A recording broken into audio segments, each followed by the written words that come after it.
Hello guys, I am Saroj Kumar Sharma. Welcome back to my channel Pragya science coaching centre.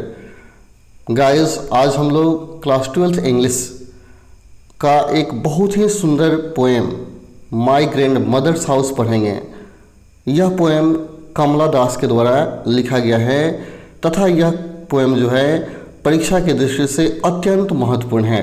तो चलिए हम लोग शुरू करते हैं आज का यह महत्वपूर्ण poem my grandmother's house.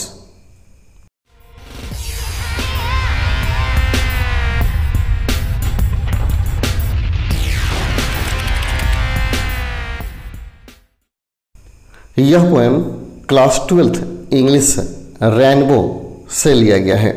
इस पोएम को कमला दास ने लिखा है। कमला दास को कमला सुरैया के नाम से भी जाना जाता है। कमला दास का जन्म 31 मार्च 1934 को हुआ था और इनकी मृत्यु 31 मई 2009 में हो गई थी। कमला दास एक प्रसिद्ध मलयालम भाषा की भी कवित्री रही हैं। उनकी आत्मकथा माय स्टोरी एक अत्यंत प्रचलित किताब है और इसी किताब की वजह से इनको प्रसिद्धि मिली। 31 मार्च 1934 को केरल के त्रिचूर जिला के पूर्णाकुलम गांव में इनका जन्म हुआ था और इनकी शादी बहुत ही कम उम्र में हो गई थी। लगभग 15 साल में इनकी शादी हो गई थी। उनकी माँ बालमणि अम्मा एक बहुत अच्छी कविता लिखने वाली कवित्री थी। उनके लेखन का कमला दास पर बहुत ही असर पड़ा। यही कारण है कि उन्होंने कविता लिखना शुरू कर दिया। लेकिन कमला दास पर पारिवारिक दबाव की वजह से ये अच्छा से लिख नहीं पाते थे और ये रात को उठ करके अपने किचन में बैठकर रात भर लिखा करते थे। यही कारण है कि रात भर जगने की वजह से कमला दास बीमार रहने लगी और इनकी मृत्यु जल्द ही हो गई।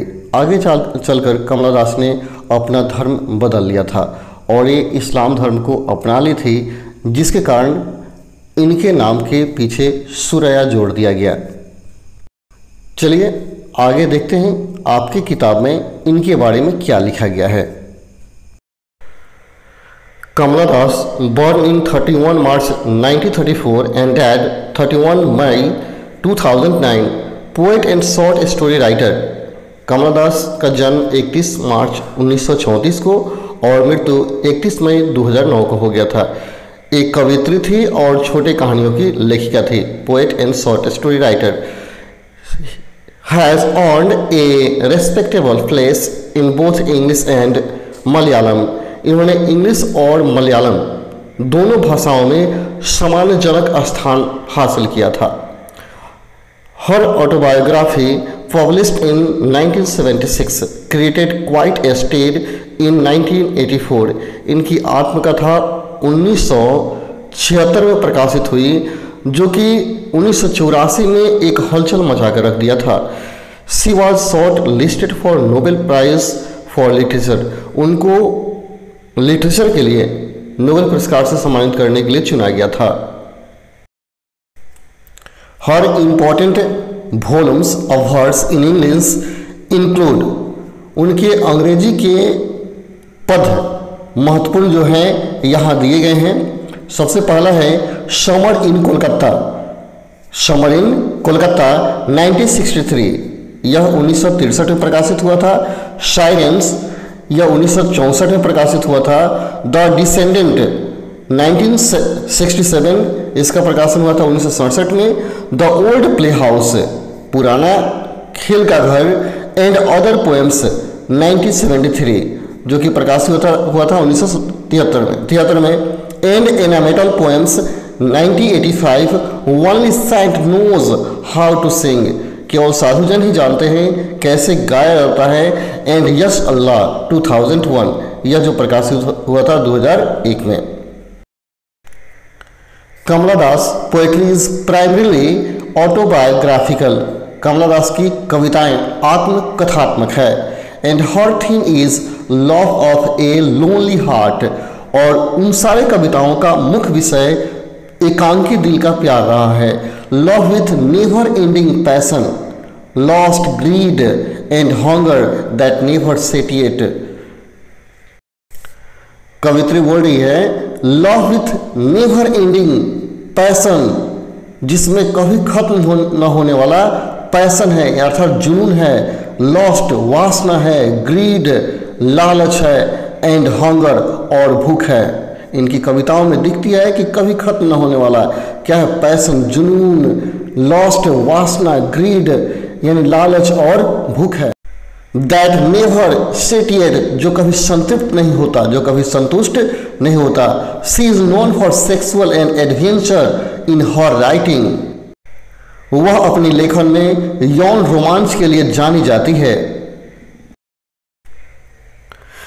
For her love hardly ever goes beyond sex and lust which ever reaches the point of nauseous, उसके लिए प्यार शायद ही कभी सेक्स से परे चला जाता है और वासना जो कभी भी मतली के बिंदु तक पहुंचती है।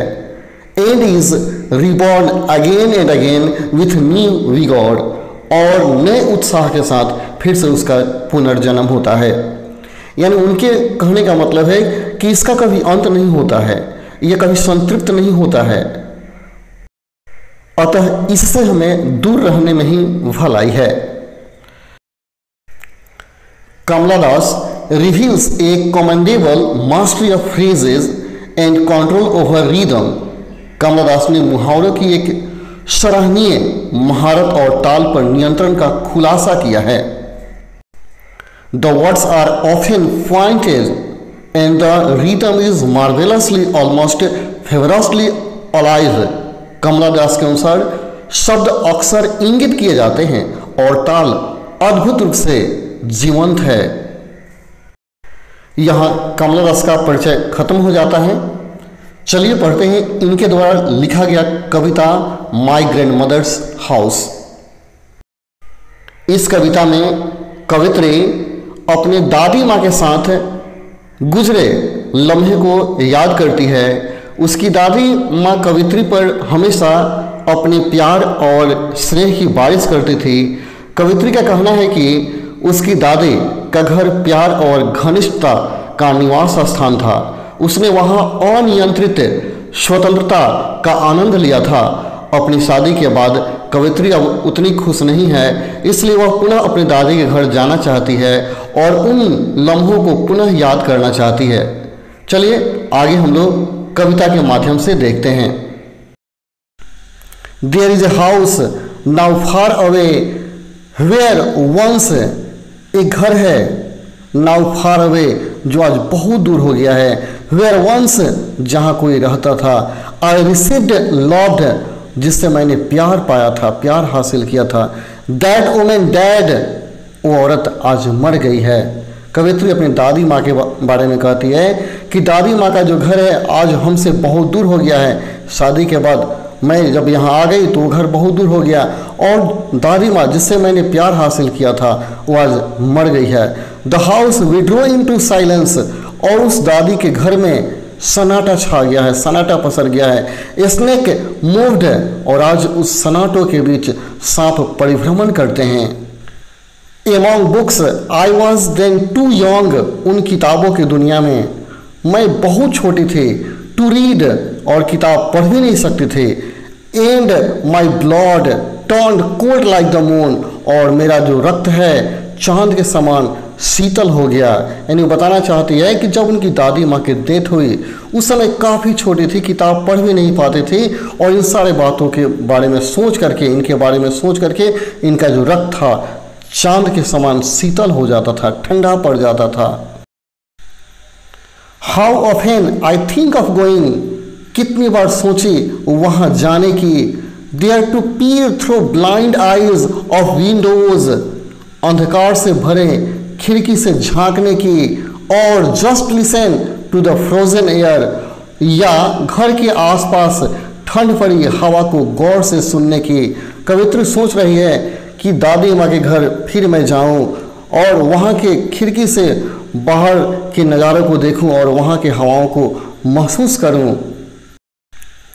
और इन विल्ड डिस्पेयर, या बड़ी बेचैनी से पिक एन आर्मफुल, बाहों में भर लिया जाए, आर्मफुल माने बाहों में भर लिया जाए, ऑफ डार्कनेस, उन अंधेरे को, to bring it to lie behind my bedroom's door, और उन अंधेरों को बाहों में भरकर मेरे बेडरूम के दरवाजे तक लाया जाए, लाइक ए ब्रूडिंग डॉग, एक ब्रूडिंग डॉग की तरह। कवित्री सोच रही है कि जब मैं अपने दादी माँ के घर से बहुत दूर हो गई हूँ तो जो दादी माँ के घर में सन्नाटा पसरा हुआ है उसको मैं देख तो नहीं सकती, तो ऐसा किया जाए उन अंधेरों को मेरे बेडरूम तक लाया जाए ताकि मैं दादी माँ के यादों को फिर से तरोताज़ा कर सकूं, उनको याद कर सकूं। यू कैनॉट बिलीव डार्लिंग, कवित्री अपने पति को बोलती है कि डार्लिंग तुम विश्वास नहीं करोगे, can you that I lived in such a house, मैं इस प्रकार के घर में रही हूँ, and was proud and loved, और मुझे उस पर गर्व है कि मैंने इतना प्यार वहाँ पाया था, तुम विश्वास नहीं करोगे। अपने पति को बार बार समझा रही है, कह रही है कि डार्लिंग तुम विश्वास नहीं करोगे कि मैं ऐसे घर में रहती थी जिस पर मुझे गर्व है और जहाँ मैंने इतना प्यार पाया है। I who have lost my way, मैंने अपना रास्ता खो दिया है, मैं भटक गई हूँ। यानी कवित्री बोल रही है कि जब दादी माँ थी तो मुझे रास्ता दिखाती थी, बताती थी, लेकिन आज मुझे कोई राह दिखाने वाला नहीं है। I beg now at strangers to receive love, और मैं अजनबियों के दरवाजे भटकती फिरती हूँ उस प्यार को पाने के लिए जैसा प्यार दादी माँ ने मुझे दे दिया। एटलीस्ट इन स्मॉल चेंजेस, फिर भी कोई चेंजेस, कम से कम बदलाव तो हो जाता, लेकिन ऐसा कहीं बदलाव नहीं दिख रहा है। यानी कवित्री बता रही है कि जो प्यार मुझे दादी माँ से मिला उस प्यार को पाने के लिए मैं कहाँ कहाँ अजनबियों के घर दरवाजे दरवाजे भटक गई, लेकिन वैसा प्यार मुझे नहीं मिला। इस छोटी सी कविता के माध्यम से कमला दास ने अपने भावनाओं को व्यक्त करने में सफल रही है। इस प्रकार हम लोगों का कविता खत्म हो जाता है। आशा करता हूं कि आपको ये वीडियो अच्छा लगा होगा। यदि आपको ये वीडियो अच्छा लगा है तो please subscribe my channel for the next video. तब तक के लिए धन्यवाद।